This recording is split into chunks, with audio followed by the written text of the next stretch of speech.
Милош Йосимов с номер 16 Николас Гросито, номер 18 Мамаду Багайов. Сара да центрира от десния фланг. Лудогорец по всичко изглежда ще атакува от първата минута и ще търси победителна победа. Прекрасно волей, това е 1-0, трета минута. Иван Стоянов напомня за себе си.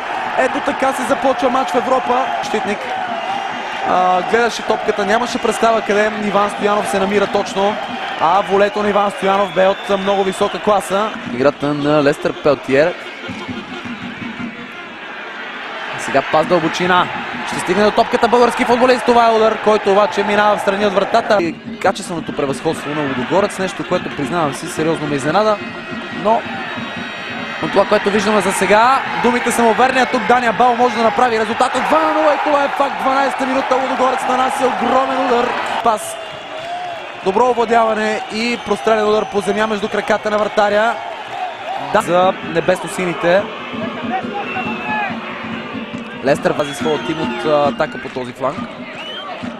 Златински. Абао получава Багайоко. Връща назад. Това може да бъде интересна комбинация. Марселиньо можеше да направи 3-0.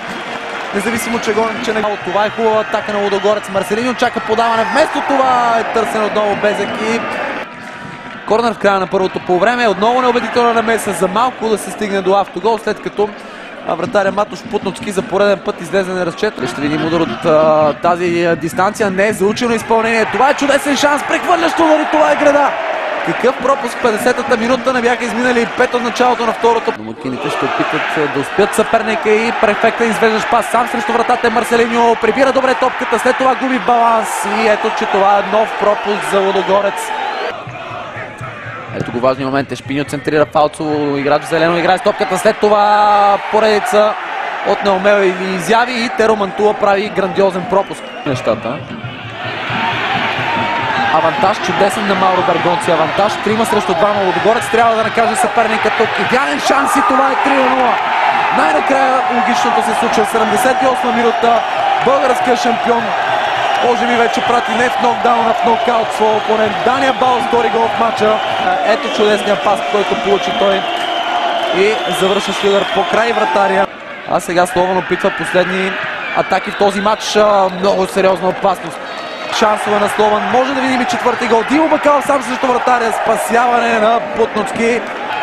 Безсилието в играта на Слован пролеча отново и сега Безек е в наказателното поле след грешен пас. Безек стреля силно, но успоредно на вратата. Лудогорец, че Мишел Платини продължава да се възстановява от разтежение. Най-вероятно ще пропусне и първия матч срещу Партизан. Нова града, втора града за Лудогорец.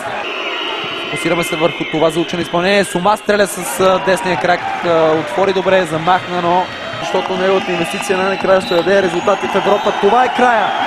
Лудогорец спечели с 3-0 срещу Слован. Категорично по-добрия отбор спечели.